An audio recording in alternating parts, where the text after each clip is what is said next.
Hi everyone, welcome back to my channel. My name is Amanda Rose, and on today's video I am going to be talking about tips for teaching using Zoom. As you guys know, I taught summer school for 6 weeks and we had to use Zoom every single day. And I realized that there were a lot of challenges that came along with using Zoom daily that I didn't really have a chance to experience when we first went to remote learning, because we weren't required to use it every day. In all honesty, we all were just like trying to keep the boat afloat, right? And so now I think that a lot of schools are choosing to go remote or even hybrid using Zoom or Google Meet often. I really did get to experience a lot of issues that I'm trying to brainstorm for and trying to prevent when I actually do go back to school in September. So I put together a list of 10 things. Some of these things you guys might already know, but again, it's just what I noticed while I was doing Zoom. And so I hope that they're helpful for you. They are in no particular order. I literally just put down a list of 10 things. So please make sure that if you haven't already, that you subscribe to my channel and that you also like this video. So let's get into it. Tips for teaching while using Zoom.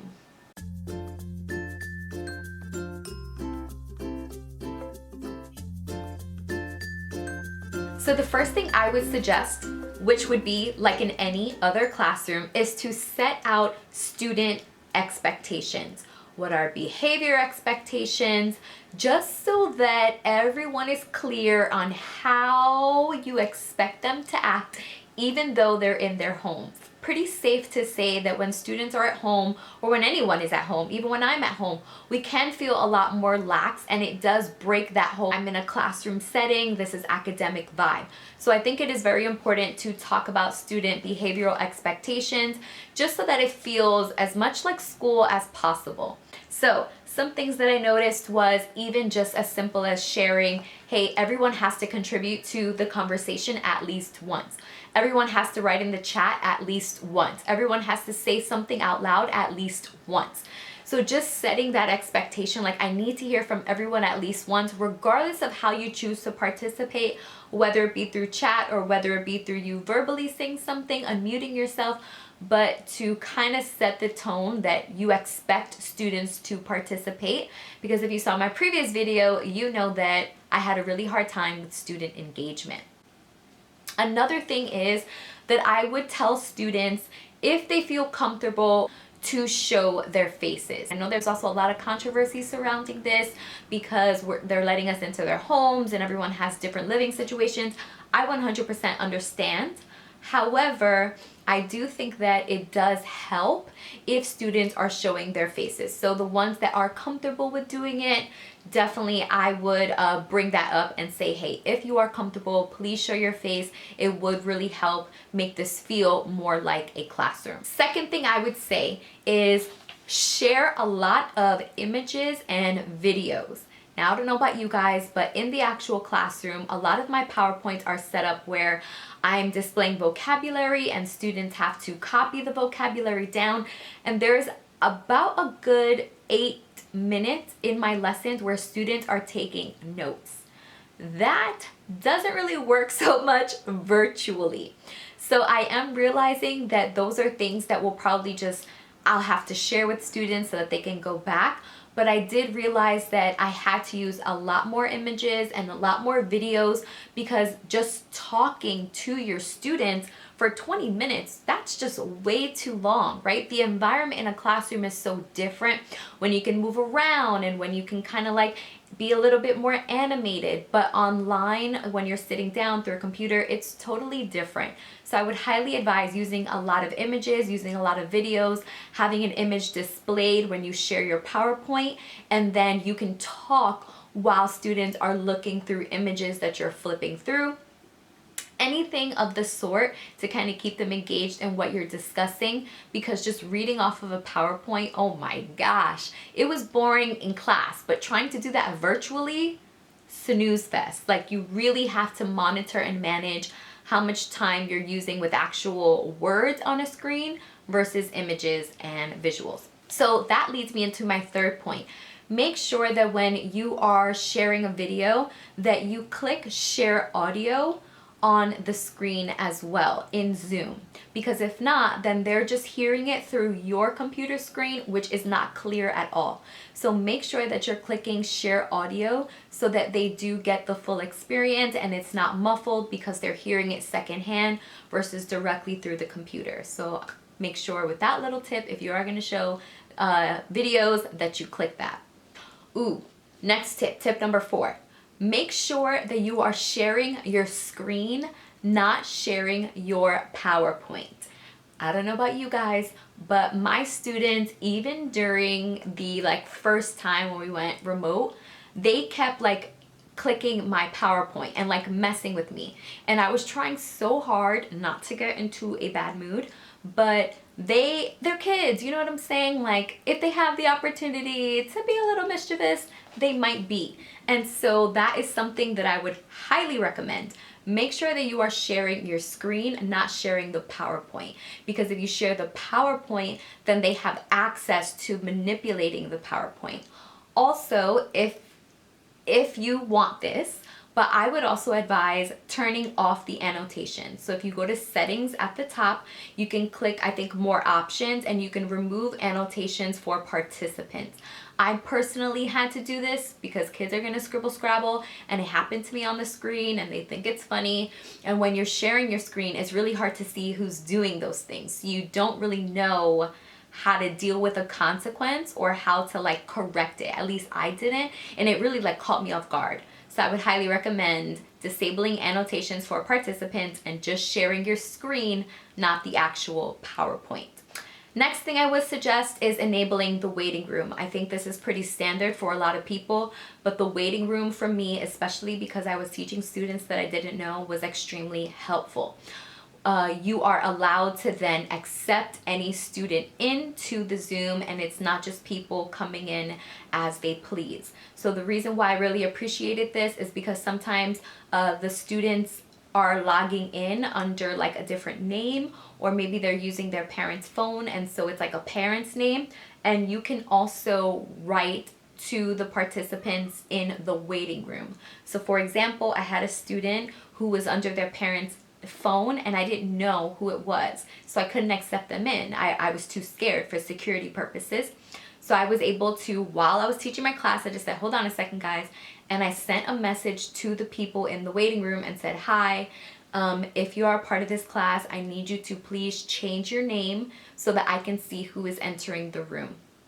As of right now, I do not have the name listed on my roster. And they were able to change their name. I saw who it was and I added them in. So I really like that feature and I would highly suggest it. Next thing, Wi-Fi. I mentioned this in my last video, but Wi-Fi was such an issue for me. Again, I mentioned that I film in this room and our whole system is set up in the living room. And this room, our bedroom, has always kind of been an issue with Wi-Fi, but I never really thought about it until, again, having to Zoom daily. So what I would suggest is figure out the best place in your space, whether it's your house, your apartment, just a room, wherever you're going to be teaching. Definitely figure out the best space for Wi-Fi, because I experienced a lot of lagging. If you have a Mac, you know, the little spinning colorful wheel. A lot of times when I wanted to switch to another slide, I have this spinning wheel, and that just, I don't think there is any other type of anxiety that you can feel when you see the spinning wheel in the middle of your PowerPoint. So I would highly advise either upgrading your Wi-Fi or finding a place where you know you can get the best, maybe turning off other devices that are using Wi-Fi but that you're not using at that time. I know in some districts, teachers are required to go into the building and still teach remotely, but no students there. So maybe your school Wi-Fi might actually be a better option if that is an option for you to go into the building. So definitely consider all those things before you actually go in. Another thing I would suggest is having everything open already on your tabs. The attendance doc that you're going to use, any worksheets that you want to send them, any Google Classroom information. All of those things take time to load, and it's a lot easier to just copy and paste the link and send it in the chat. A lot of times students may be confused as to what the next assignment is or where they should go, and it's so easy to just click the top, copy and paste the link into the chat so that students can be directed there afterward. Just any little directions for next steps once the mini lesson is done. And so this is just making sure that you're doing the best with transition and not spending a lot of time on transition. The next thing I would suggest is using the polling option in Zoom. Now, from my understanding, this is like an added feature. So some schools may not have this because you have to pay for it.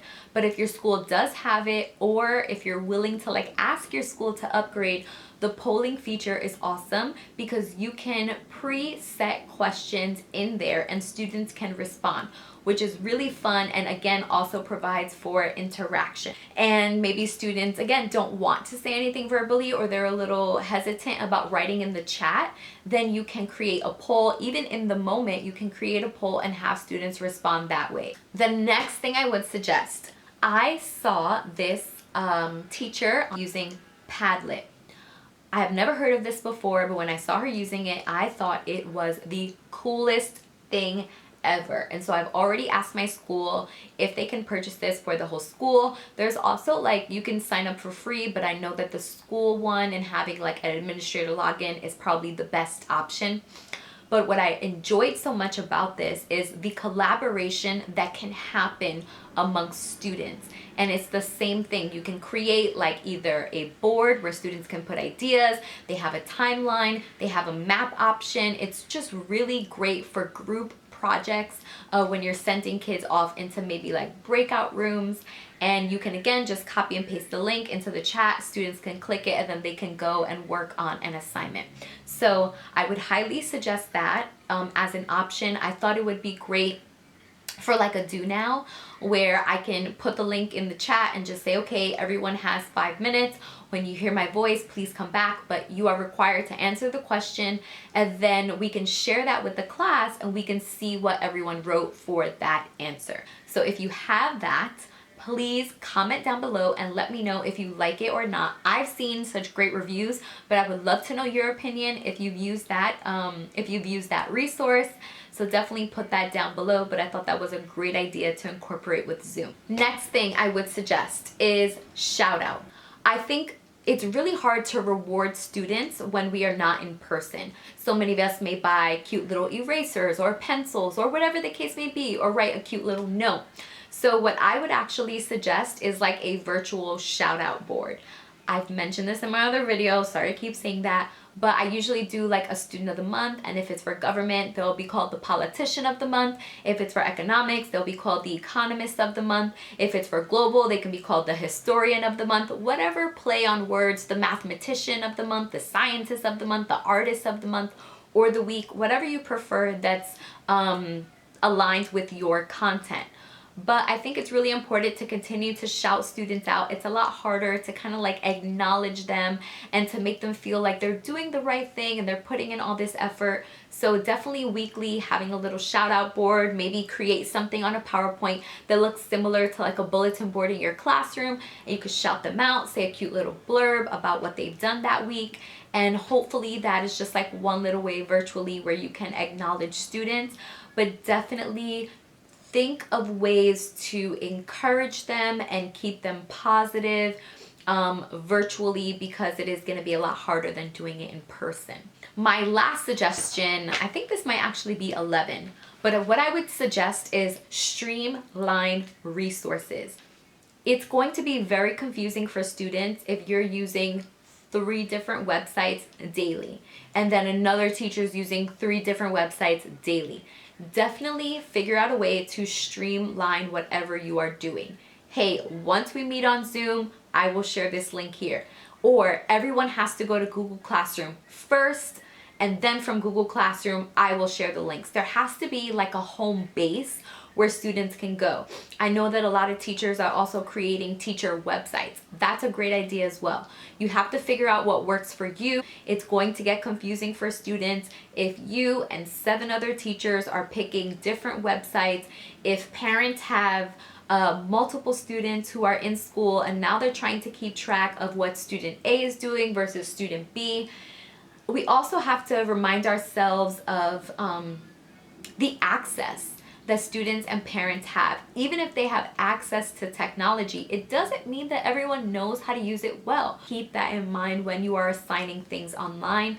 Especially in my community, we have a lot of parents who speak Spanish. And so if their child is the one that's constantly translating, trying to explain to them what the website is, how to log into things, you want to make it as simple as possible. Streamline resources so that parents and students know exactly where to go to get information, and you're picking maybe 2 to 3 websites that you're going to use throughout the semester, but definitely make it user friendly, and do not forget to share those links in the chat once you're done with Zoom and you want students to go ahead and move on to the next assignment. So those are all of my tips for teaching with Zoom. I'm pretty sure I forgot some stuff, but those are just the things that I noticed while I was teaching this summer.